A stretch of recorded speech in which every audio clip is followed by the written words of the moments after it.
Eu gostaria de convidar os amados irmãos a abrirem as vossas Bíblias no Evangelho segundo Marcos, capítulo 1, verso de número 40. Evangelho de Marcos, capítulo 1, verso de número 40. Diz assim a palavra do Senhor. Aproximou-se dele um leproso, rogando-lhe de joelhos: se quiseres, pode purificar-me. Jesus, profundamente compadecido, estendeu a mão, tocou-o e disse-lhe: quero, fica limpo. No mesmo instante, lhe desapareceu a lepra e ficou limpo. Fazendo-lhe então veemente advertência, logo o despediu e disse-lhe: olha, não digas nada a ninguém, mas vai, mostra-te ao sacerdote e oferece pela tua purificação o que Moisés determinou, para servir de testemunho ao povo. Mas tendo ele saído, entrou a propalar muitas coisas e a divulgar a notícia, a ponto de não mais poder Jesus entrar publicamente em qualquer cidade, mas permanecia fora, em lugares ermos, e de toda parte vinham ter com ele. Glórias a Deus. Irmãos, nós estamos tendo a oportunidade de estar estudando o livro de Marcos, e hoje vamos tratar, com a graça do Senhor, desse texto, do capítulo 1, verso 40 ao 45. Sabemos que Marcos, ele quer nos mostrar que Jesus é o Cristo, que Jesus é o Senhor, que Jesus é o Messias, que Jesus é o Salvador do mundo, que Jesus é Deus, que Jesus é o prometido, que Jesus é o único caminho. Só nele há salvação. Marcos quer nos mostrar isso. Marcos está aqui descrevendo no seu evangelho alguns acontecimentos da vida de Cristo. Ele nos mostrou o Cristo vencendo com autoridade as forças do mal, os espíritos malignos, expulsando demônios. Ele nos mostrou o Cristo no seu batismo, o próprio Deus testificando: esse é meu filho amado em quem me comprazo. Marcos nos falou de João Batista, um profeta reconhecido em Jerusalém, conhecido naquela região. Os primeiros ouvintes sabiam quem era João Batista. E Marcos declarou que João Batista testificou que Jesus era o Messias. Marcos já mostrou para a gente até aqui, que Jesus prova a sua autoridade através do seu ensino. As pessoas ouviam e ficavam admiradas, porque elas nunca tinham ouvido algo parecido. Ninguém ensinando com tamanha autoridade. Marcos nos mostrou Jesus já operando milagres, curando de maneira extraordinária. E todos esses sinais para mostrar que Jesus é o Messias. E Marcos, guiado pelo Espírito, registrou a cura deste homem leproso. O texto vai dizer que aproximou-se dele um leproso. Lucas vai dizer que esse homem estava coberto de lepra, o que nos leva a entender que esse homem já estava no estágio avançado ou estágio final. A lepra, a terrível doença da lepra. A lepra é uma terrível doença. E as escrituras falam muito da lepra. Nós vamos ver sobre a lepra em Levítico 13. Imagina esse homem, irmãos. Ele se levantou para trabalhar um dia, como todos os dias. Ele beijou sua esposa, abraçou seus filhos, tudo corria bem em sua vida, quem sabe? Era um empresário, talvez era uma pessoa como eu, como você. A vida corria bem, a sua vida estava feliz, tinha muitos amigos, uma pessoa benquista na sociedade, na família. A vida dele ia bem, tranquila. Até que ele olha no seu corpo e vê uma mancha suspeita.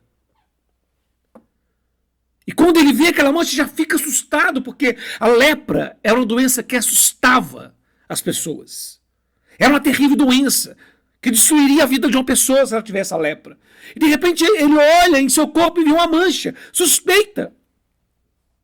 Ele vai ao sacerdote, e por causa dessa mancha suspeita, ele deveria ficar isolado por 7 dias, e depois mais 7 dias adicionais. Se aquela mancha não evoluísse, não aumentasse, não virasse uma infecção, após 14 dias ele poderia ir embora, ele era considerado limpo. Mas se aquela mancha tivesse uma alteração, ele seria considerado um leproso, uma pessoa impura, e deveria ser afastado, ser isolado por tempo indefinido. Ele deveria morar num acampamento, usar roupas rasgadas, manter os cabelos todos desenganhados, cobrir o lábio e onde quer que ele estivesse. Quando alguém passasse perto dele, ele devia gritar: imundo, imundo. Essa, irmãos, é a terrível doença da lepra. Ele seria afastado da família, seria afastado dos filhos, seria afastado da esposa, seria afastado do convívio social. Ele perderia tudo. Ele perderia a própria vida. É uma terrível doença. O texto não diz há quanto tempo que ele estava com essa doença, mas ele estava longe da família. Ele não podia mais tocar seus filhos, nem beijar sua esposa. Ele não poderia. A vida dele estava acabada. Ele estava ali num vale de leprosos, esperando a morte. Deixado para morrer, sem esperança.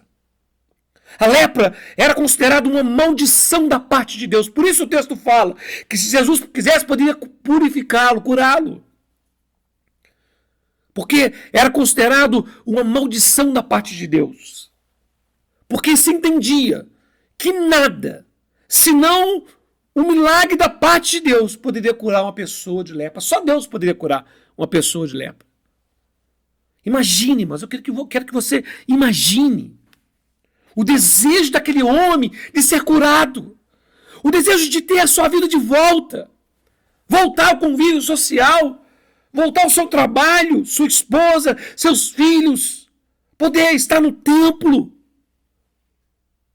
Mas isso só seria possível se Deus o curasse.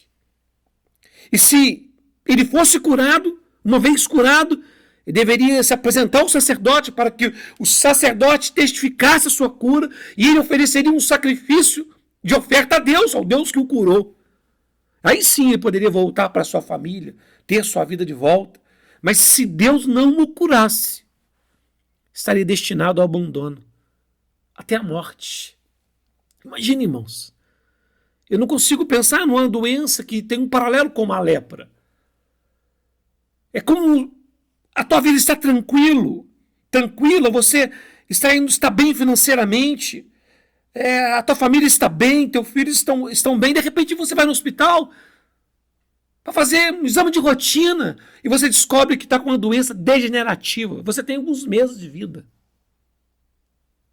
A lepra ainda é pior que isso. Porque você ainda teria sua família por alguns meses de vida. Mas o leproso, não. Seria afastado imediatamente. Não poderia ter mais contato com sua família. Imagine o desejo deste homem de ser curado. Pense como que a lepra é uma doença destrutiva. Mas, irmãos, Marcos quer mostrar isso para mim e para você. As Escrituras querem mostrar isso para mim e para você. Que a lepra, ela é utilizada como uma ilustração do pecado. O pecado, sim, é a doença mais terrível que existe. Ainda que a lepra seja terrível, ela é pouco para expressar a gravidade do pecado. Essa doença que habita em todos nós, ela é muito pior que o pecado. Você, eu, todos nós somos feitos à imagem e semelhança de Deus. Nós fomos feitos de maneira muito diferente do que nós somos hoje. O primeiro casal foi feito muito diferente do que nós somos hoje. É uma realidade que nós não conhecemos, porque nós já nascemos assim. Quando Deus fez o primeiro casal, ele olhou para a sua obra e disse: é muito bom. Mas depois que o pecado entra, depois da queda, o mesmo Deus, ele olha para o homem, olha o seu terrível estado por causa do pecado, o impuro. A Bíblia diz que ele se arrepende de ter feito o homem. Porque a imagem de Deus em nós foi tragicamente desfigurada por causa do pecado. O pecado é uma terrível doença. Foi por causa do pecado que o homem foi expulso da presença de Deus. Irmãos, por que o vazio dentro de nós? Por que tanta angústia? Porque nós nunca estamos plenamente satisfeitos com nada. Por quê? Porque nós, eu, você, fomos criados para ter comunhão com Deus. Esse é o motivo da nossa existência. É nisso que nós teremos real prazer, pleno prazer, ter comunhão com Deus. Mas o pecado tirou isso de nós. O pecado nos impede, ele nos afasta do Criador. Essa, sem dúvida, irmãos, foi a maior perda da humanidade. Nossa maior tragédia. Não podemos ter mais comunhão com o Criador. Daí para frente é só desgraça, irmãos. Olha o mundo ao nosso redor. Todo sofrimento, toda angústia, quantas doenças, tragédias, tudo causado pelo pecado.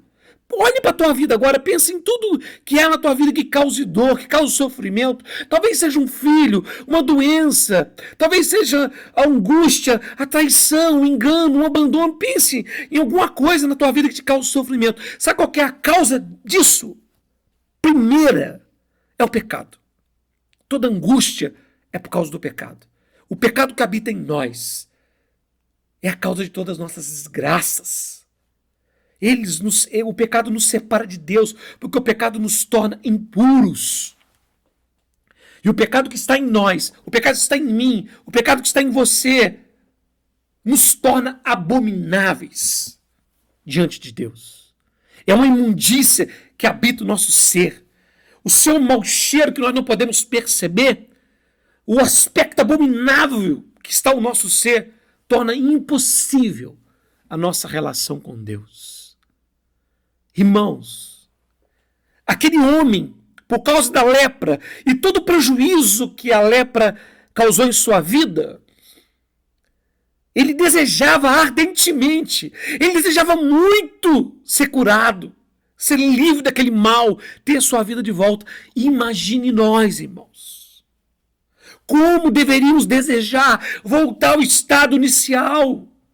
Voltar àquele estado em que nós tínhamos comunhão com Deus, que nós podemos viver na presença de Deus, ter plena comunhão com Deus, irmãos, poder comer da árvore da vida, ter um corpo perfeito, estar num lugar perfeito, diferente desse mundo em que vivemos, um mundo carregado de pecado, carregado de maldade, carregado de angústias. Como nós deveríamos desejar voltar aquele estado. Como nós devemos desejar, irmãos? Mas, irmãos, o poder do pecado é tão grande, mas tão grande, que ele afetou de tal maneira a nossa capacidade de pensar, que nós não conseguimos nem sequer entender o nosso estado. As pessoas acham normal viver nessa miséria que nós vivemos. Porque nós já nascemos assim. Já nascemos leprosos espirituais. E nascemos num mundo onde todos são leprosos espirituais. Nós não conhecemos nada melhor que essa vida, porque já nascemos aqui. Nós não somos como o primeiro casal, Adão e Eva. Eles nasceram num estado de pureza, de plena comunhão com Deus, num lugar de alegria. Depois perderam isso. Eles sabiam que eles tinham perdido, assim como o leproso. O leproso sabia o que ele tinha perdido. Por quê? Por isso ele desejava ter de volta o que ele perdeu. Mas nós não sabemos, porque nós nunca tivemos isso. Não sabemos o que é ser alguém sem pecado, sem essa doença, porque nós já nascemos com ela. Somente o primeiro casal sabia disso aí. Eles conheceram, irmãos, um mundo onde não havia pecado, um mundo onde havia plena comunhão com Deus. E nós estamos aqui, nessa miséria. E pior, nós nos acostumamos com isso. Achamos que isso é tudo que nós podemos ter. Viver alguns poucos anos, alguns morrem jovens, outros morrem em meia idade, outros vão mais avançados, 70, 80, 90, o máximo é 100, não passa muito disso. As pessoas acham muito, olha como viveu 100 anos. Irmão, 100 anos não é nada. Isso é uma miséria. Nós não nascemos para morrer. Olhe para dentro de você e você vai perceber isso. Nós não nascemos para morrer. Por isso que ninguém aceita a morte. Você pensa que isso é tudo que nós podemos ter? Você está muito enganado. Viver alguns anos, usufruir deste mundo em crise, comer e beber, alguns poucos anos e morrer. Você acha que é tudo isso que tem para nós? É o máximo que nós podemos atingir, é o máximo que nós podemos ter? Essa é a tua maior tragédia. Essa é a tua maior miséria. Você é um escravo e não sabe. Não sabe. E nós ficaríamos aqui insatisfeitos com essa miséria e morreríamos nessa miséria se Deus não se compadecesse de nós e se Ele não se movesse em nosso favor e se Ele não se movesse para nos resgatar. Deus Criador, ainda que nós pecamos, ainda que a gente quebrou sua lei, ainda que a gente, como de maneira rebelde, a gente se afasta dele, ele se compadece de nossa miséria e ele se move em nossa direção para nos resgatar. O nosso texto diz no verso 40, aproximou-se de Jesus um leproso, rogando de joelhos, se quiseres, pode purificar-me. Jesus, olha só, irmãos, profundamente compadecido, estendeu a mão, tocou e disse, eu quero. Fique limpo. Esse texto é poderoso porque aquele leproso, ele reconhece a origem divina de Cristo. Talvez ele ouviu falar de Cristo, talvez de longe ele ouviu um sermão de Cristo, mas a verdade é, o leproso, ele reconhece a origem divina de Cristo. E Marcos quer mostrar isso. O texto diz, rogando-lhe de joelhos, ele se prostra de joelhos, irmãos, para ele se prostrar de joelhos, porque ele reconhece a origem divina de Cristo. No Evangelho de Lucas diz que ele se prostrou com o rosto em terra e suplicou-lhe, Senhor. Ele reconhece a origem divina de Cristo, porque ele sabia que só Deus poderia curar a lepra. Aquele homem reconhece que Jesus podia purificar ele. Por isso ele diz, se quiseres, pode purificar-me, porque ele reconhecia a origem divina de Cristo. O leproso sabia que Jesus podia curá-lo. O que o leproso não sabia se Jesus queria curá-lo. Se Jesus se interessava pelo caso dele. Por isso ele diz, se quiseres, podes purificar-me, ele diz. E o texto vai dizer que, diante do estado daquele homem, diante da sua miséria, Jesus fica profundamente compadecido. Ele se comoveu em suas entranhas por causa da miséria daquele homem.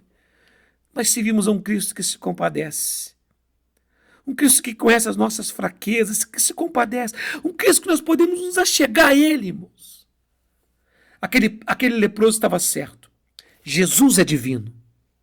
Jesus tinha poder para curá-lo. Jesus tem poder para curar. Porque Ele é Deus. E Jesus tinha interesse em ajudá-lo. Porque Ele se compadece de nossa miséria. Jesus estende a mão e toca Ele. Diz, quero, fica livre. Jesus toca o leproso. Tocar um leproso deveria te tornar impuro, mas quando Jesus toca, Jesus não se torna impuro. Jesus, na verdade, purifica ele. Temos um Deus, irmãos, que se compadece de nossa fraqueza. Deus nos amou de tal maneira que Ele enviou o seu Filho unigênito para que todo aquele que nele crê não pereça, mas tenha a vida eterna. O mesmo Jesus disse, eu não vim para condenar o mundo, e sim para salvar. Ele é um Salvador completo. Olha aqui o texto, irmãos.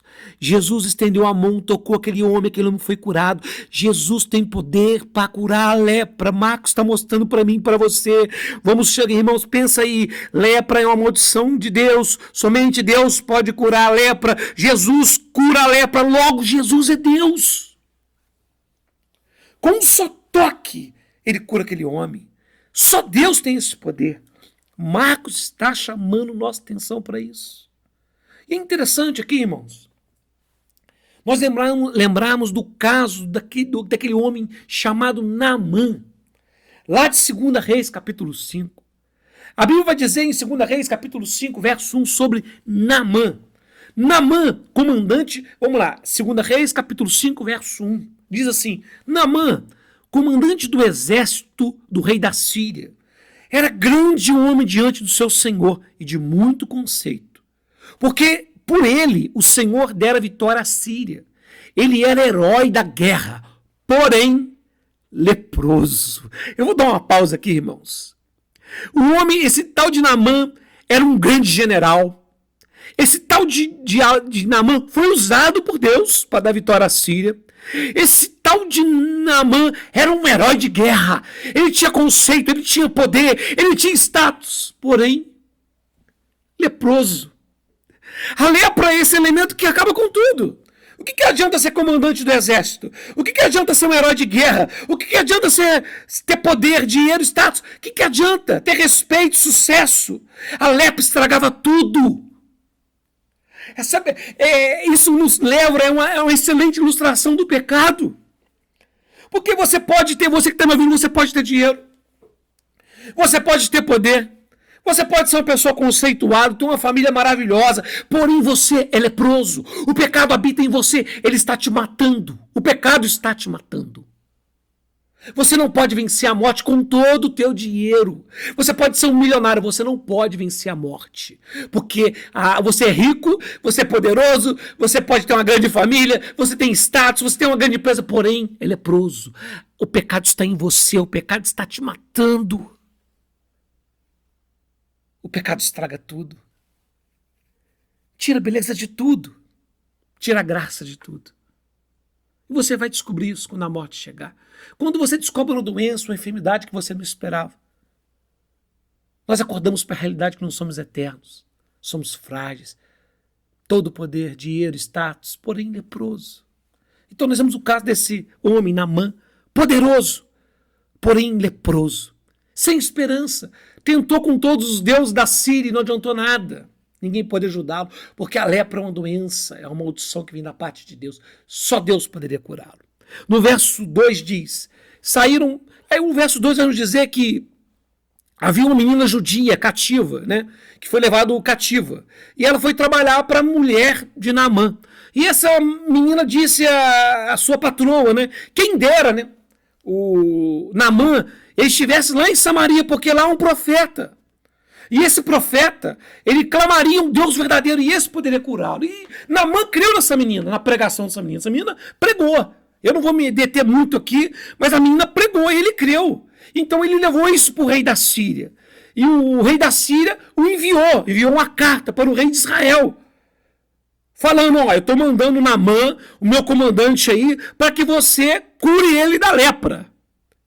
Chegando aí, sabe que foi eu que enviei ele, para você curar ele da lepra. Então o verso 7 vai dizer, tendo lido o rei de Israel a carta, rasgou as suas vestes e disse, acaso eu sou Deus para poder tirar e dar a vida? Para que eu envie a mim um homem para curar de lepra? Notai, pois, e vede que procura pretexto para romper comigo. Então, quando o rei da Síria manda uma carta para o rei lá de Samaria, né? E fala assim, em Samaria, fala assim, ó, eu estou enviando aí Naamã, cura da lepra. O rei rasga a veste e tá de brincadeira, ou por acaso tem poder para curar a lepra? Só Deus tem poder para curar a lepra. Ele entra em desespero, e é verdade, só Deus tem poder para curar a lepra. Quando o profeta Eliseu ouviu que o rei estava lá desesperado, mandou dizer ao rei, por que rasgaste as tuas vestes? Deixe-o vir a mim e saberá que há profeta em Israel. Então o texto vai nos dizer, irmãos, que esse general Naamã foi até o profeta Eliseu e o profeta Eliseu mandou que ele entrasse no Rio Jordão e ele mergulhou 7 vezes no Rio Jordão e foi curado. Ele foi curado. O profeta, o Naamã foi curado. E quando ele foi curado, ele compreendeu que só há Deus em Israel. Ele vai declarar isso. Naamã, ele percebeu isso, que os deuses lá, os falsos deuses da Síria não podem curar ele. Mas ele percebeu que o Deus de Israel pôde curá-lo.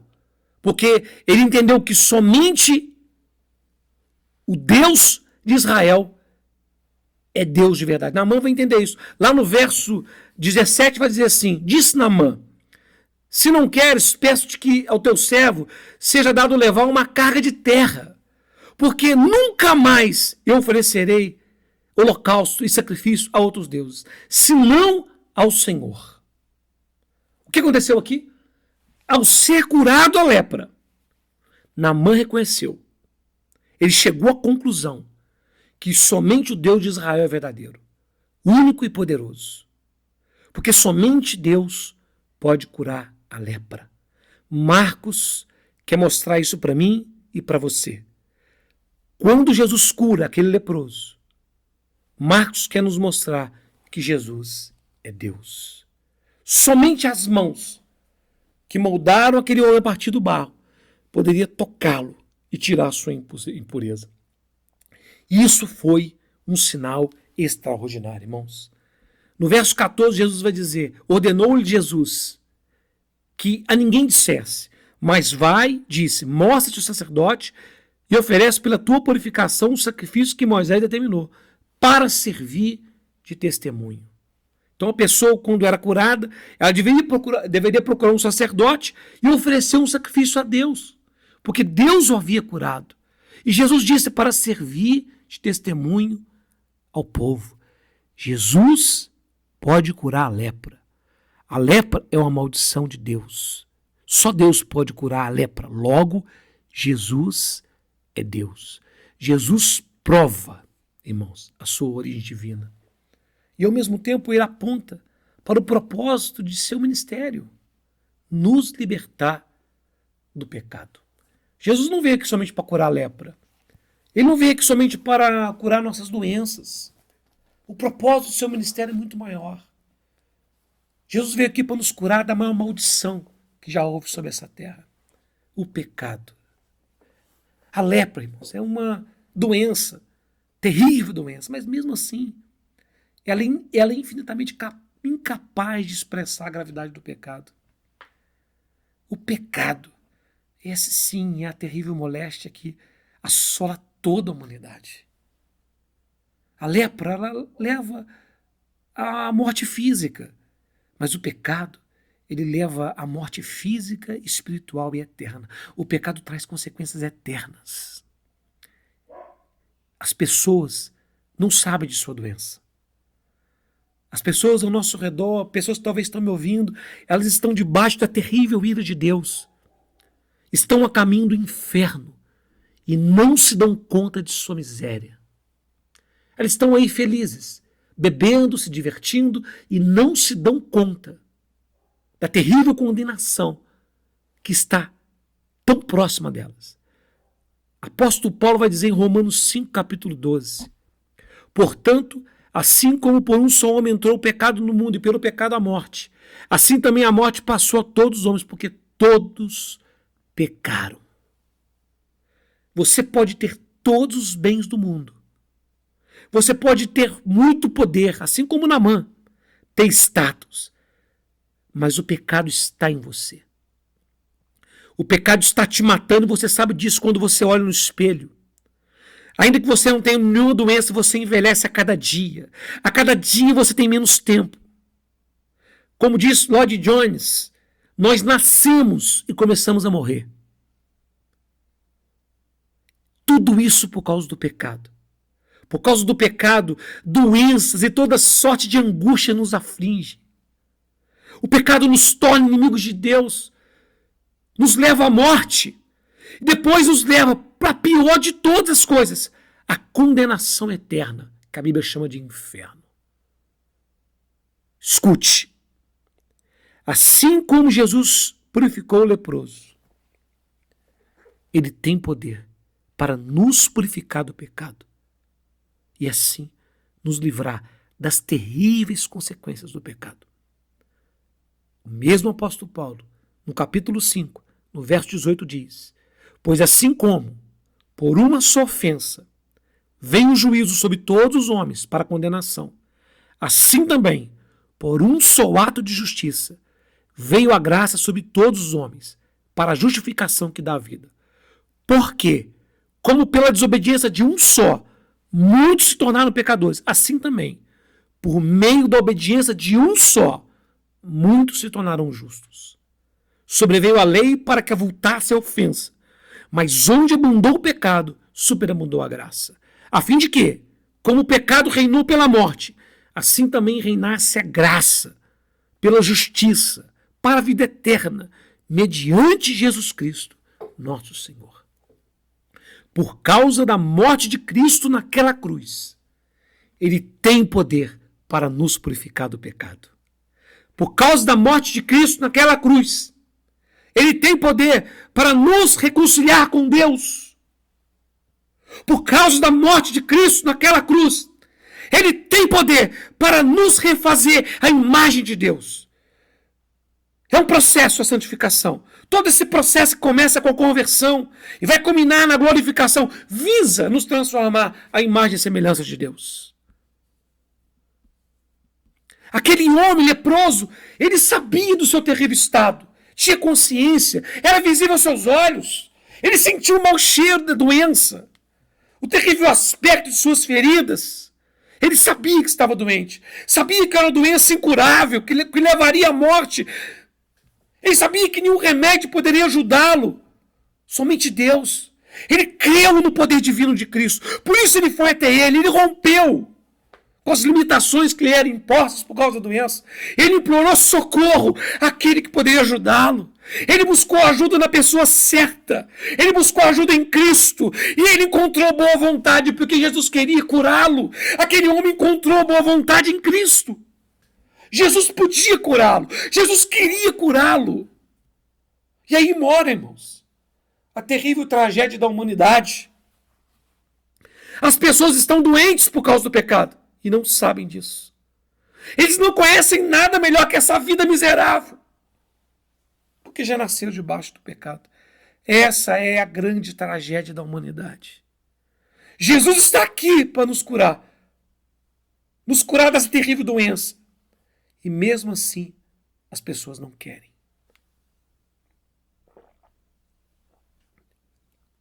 Evangelho de João, capítulo 5, verso 39.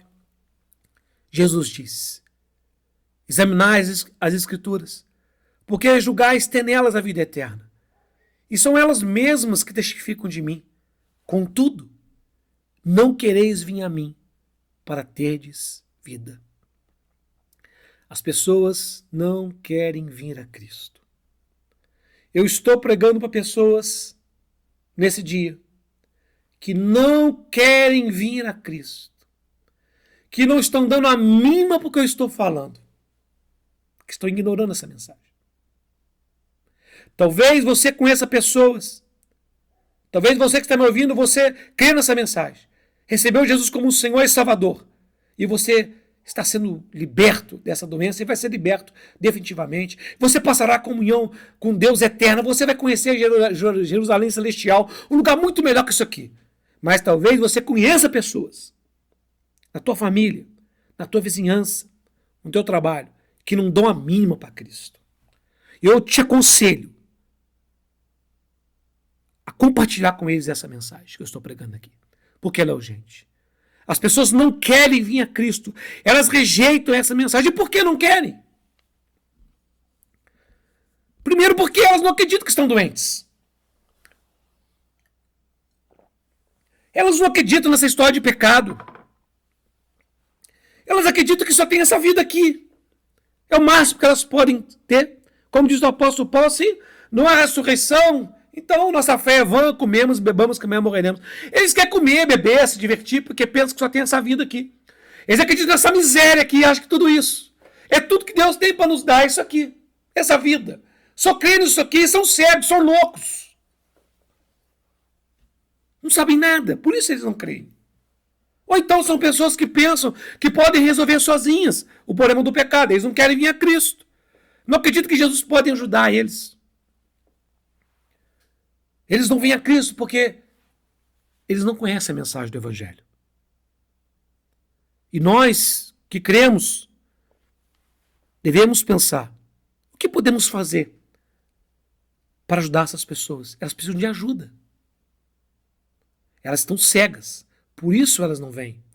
Elas estão surdas, por isso elas não ouvem. Elas estão mortas, por isso elas não vêm a Cristo. Primeiro, tem que ser resolvido o problema da surdez delas, da cegueira. Primeiro, elas têm que ressuscitar espiritualmente. As pessoas estão mortas espiritualmente. Como que elas vão entender o que é espiritual se elas estão mortas espiritualmente? Primeiro, é necessário ter um milagre.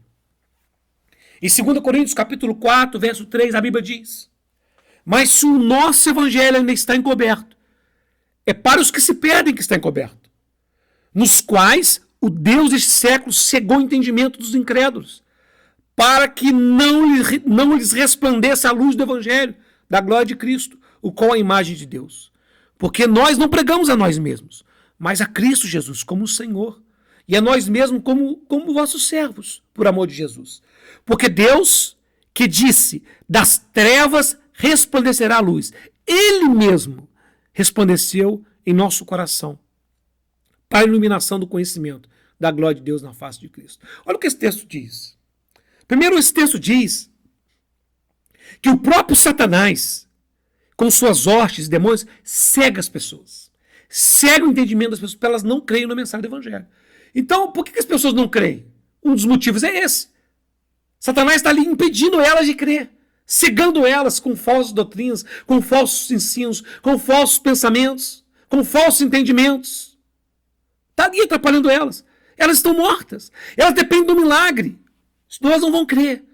Mas o próprio texto faz uma promessa. Que o próprio Deus, que das trevas, o próprio Deus, que diz, das trevas resplandecerá a luz. Ele fez lá em Gênesis, criando tudo. Ele mesmo vai agir nessas pessoas. Resplandecendo o coração delas. Libertando elas dessa cegueira. Libertando elas dessa surdez. Para que elas creiam na mensagem do Evangelho. Enquanto pregamos o Evangelho, Deus abre o entendimento dos seus eleitos, dos seus escolhidos. Então eles vêm, enquanto nós pregamos o Evangelho, irmãos, é o poder de Deus para a salvação de todo aquele que crê, como diz o apóstolo Paulo. Porque visto que no Evangelho se revela a justiça de Deus, de fé em fé, como está escrito, justo verá pela fé.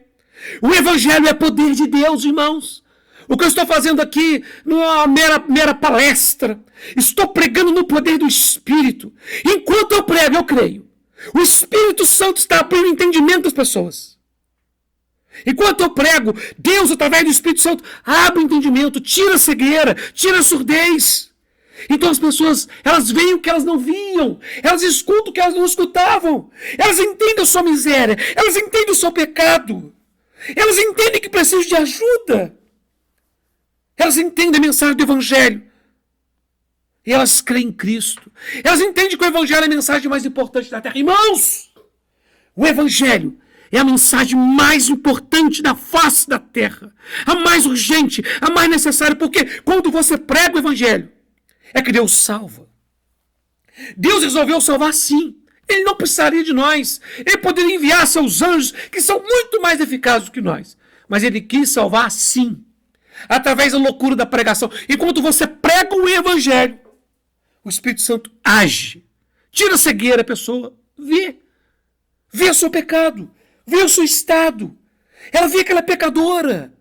Ela ouve a mensagem. A mensagem entra por seus ouvidos e gera vida dentro dela. O seu entendimento é capacitado pelo Espírito a pensar as coisas espirituais. Então ele compreende que Deus é o Criador dos céus e da terra. Ele compreende que é pecador, miserável, que precisa de ajuda. E ele crê que Jesus é um Salvador completo.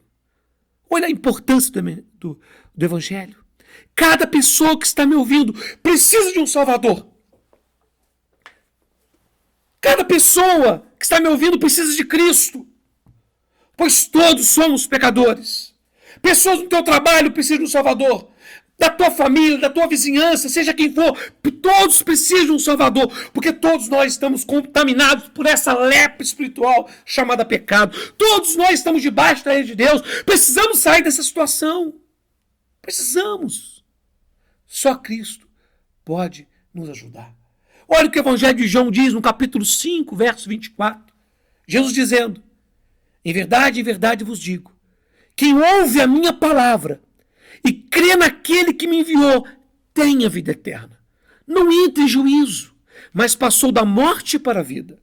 Em verdade vos digo que vem a hora, e já chegou, em que os mortos ouvirão a voz do Filho de Deus, e os que ouvirem viverão. Porque assim como o Pai tem vida em si mesmo, também concedeu ao Filho ter vida em si mesmo. Ele deu autoridade para julgar, porque é o Filho do homem. Não vos maravilheis disto, porque vem a hora em que todos que se acharem nos túmulos ouvirão a sua voz e sairão. Os que tiverem feito bem para a ressurreição da vida, e os que tiverem praticado mal para a ressurreição do juízo. O Filho do Homem é que está falando através do Evangelho. Jesus é poderoso para nos livrar da ira vindoura. Jesus é poderoso, todos nós precisamos dele. E você que é cristão, que está me ouvindo, também precisa dele. Porque Jesus não é poderoso somente para nos livrar da ira vindoura. Jesus é poderoso para nos fazer vencedor sobre o pecado hoje. Você que está me ouvindo, que está lutando contra o pecado, lutando contra vícios, você que está lutando contra a pornografia, lutando contra impurezas, mágoas, ira, você que está lutando contra a frieza espiritual, você que não sente, você que está vivendo uma vida mais ou menos, não tem desejo das coisas santas, está andando bem devagar, você que está caindo em pecado, nos mesmos pecados, Jesus tem poder para te ajudar. Se achegue a Ele como aquele leproso chegou. Jesus pode te ajudar. Jesus tem poder para te ajudar. E melhor, irmãos, Ele quer te ajudar. Você que é cristão e está me ouvindo, entenda uma coisa. A santificação é um processo para a vida toda. A santificação nossa só termina na glorificação. Até lá nós vamos lutar contra o pecado. E nós não podemos fazer isso sozinhos. Precisamos de ajuda. Nós precisamos olhar para nossas vidas e ver aquilo que não é santo. Aquilo que nós temos olhos para ver isso já, você que é cristão. Então, ver aquilo que não é santo, aquilo que não é justo, aquilo que não agrada a Deus. Nós temos que olhar para essas impurezas, olhar para essas imperfeições da nossa vida e pegar elas e levar aos pés de Cristo. E falar, Senhor, me purifica desses pecados, me dê força para vencer esses pecados. Me dê força para vencer a ira, me dê força para perdoar, me dê força para andar de maneira mais santa, te servir de uma maneira melhor. Nós não podemos sozinhos, irmãos.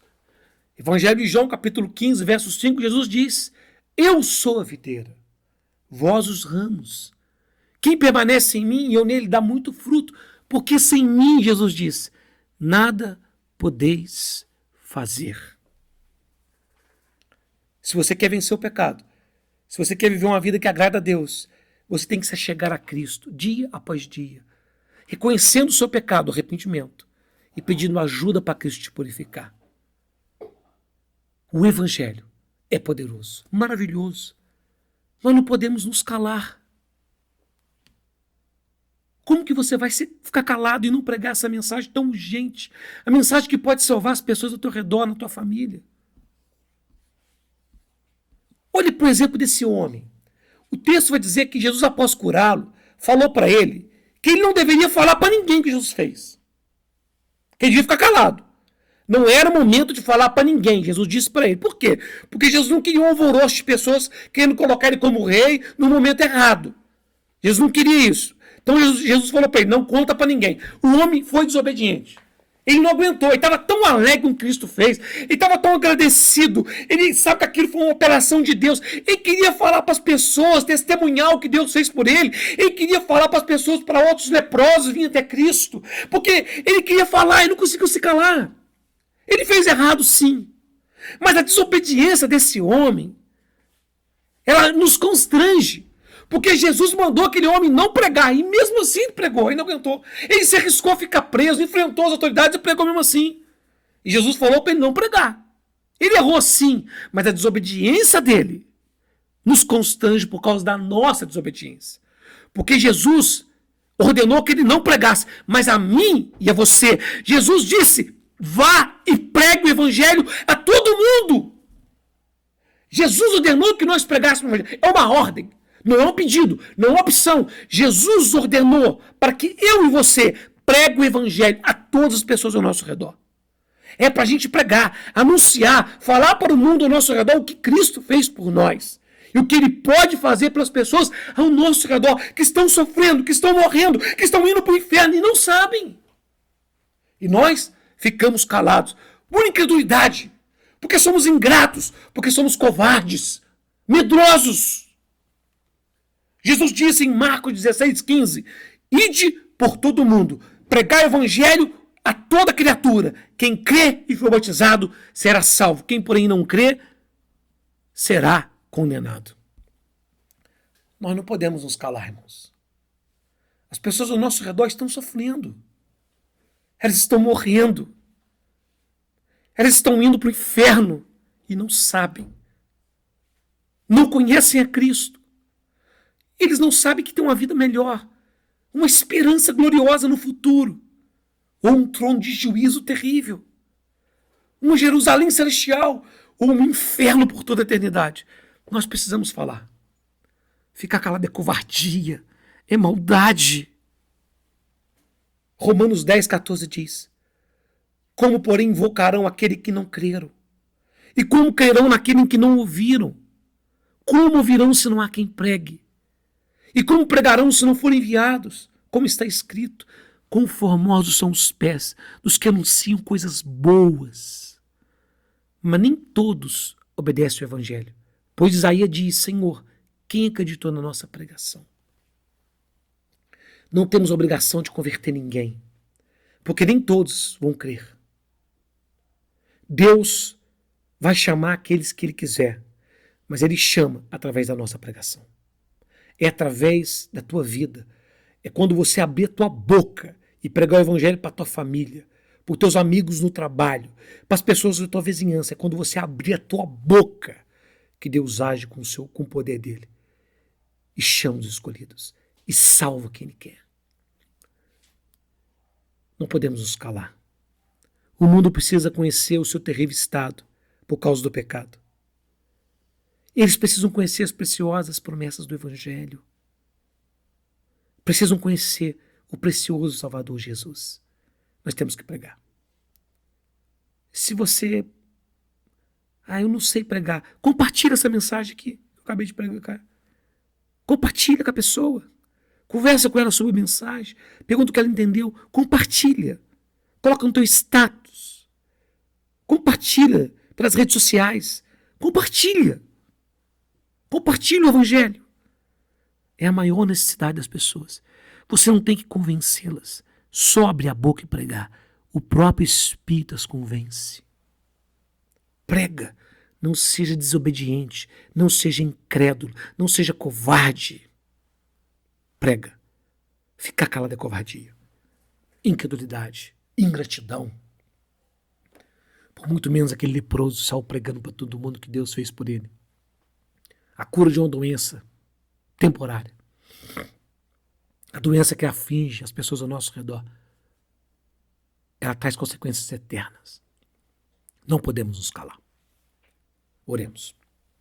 Deus, obrigado por essa oportunidade junto com os meus irmãos. Eu oro para que o Espírito Santo faça a obra em nós e nos capacite para essa missão tão nobre.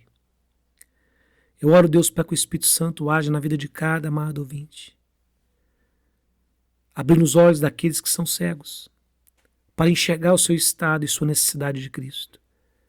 Dando vida espiritual para que eles venham a Cristo e recebam perdão, salvação e esperança eterna. Não deixe que nenhum daqueles que estão nos ouvindo, Pai, nesse momento, permaneça na incredulidade. Haja com teu poder, Senhor, para trazê-los à fé. Ao mesmo tempo, nos capacite, Pai, para que possamos compartilhar essa mensagem, porque por nós mesmos somos covardes e fracos, mas que teu Espírito nos capacite a compartilhar essa mensagem em nosso trabalho, com os nossos familiares, que o Senhor crie oportunidades, Pai, no nosso dia a dia. Crie oportunidades. Só o Senhor pode abrir a porta para a gente pregar. Crie oportunidades, faça que as pessoas venham falar com a gente, perguntar sobre a nossa fé. Crie oportunidades para a gente, Senhor. Nos ajuda. Esteja à nossa frente. Usa a nossa frágil vida com teu imenso poder para que eles conheçam o Cristo, o teu Cristo que tu enviaste, o Salvador do mundo. Usa as nossas vidas. Nos conduz num caminho que só quer que a gente caminhe para executar as obras que o Senhor separou para nós. Nos ajuda. Não podemos nada sem ti. Nos ajuda. Ajuda que essa mensagem chegue um dia para chegar e que ela faça o efeito que o Senhor quer que ela faça e que ela não volte vazia, mas que ela traga glória para o teu santo nome e salvação para aqueles que perecem. Sim, Deus, nos toma em tuas mãos, toma este programa em tuas mãos e a vida de cada amado ouvinte em tuas mãos. Faz tua obra em nós. Em nome de Cristo. Amém.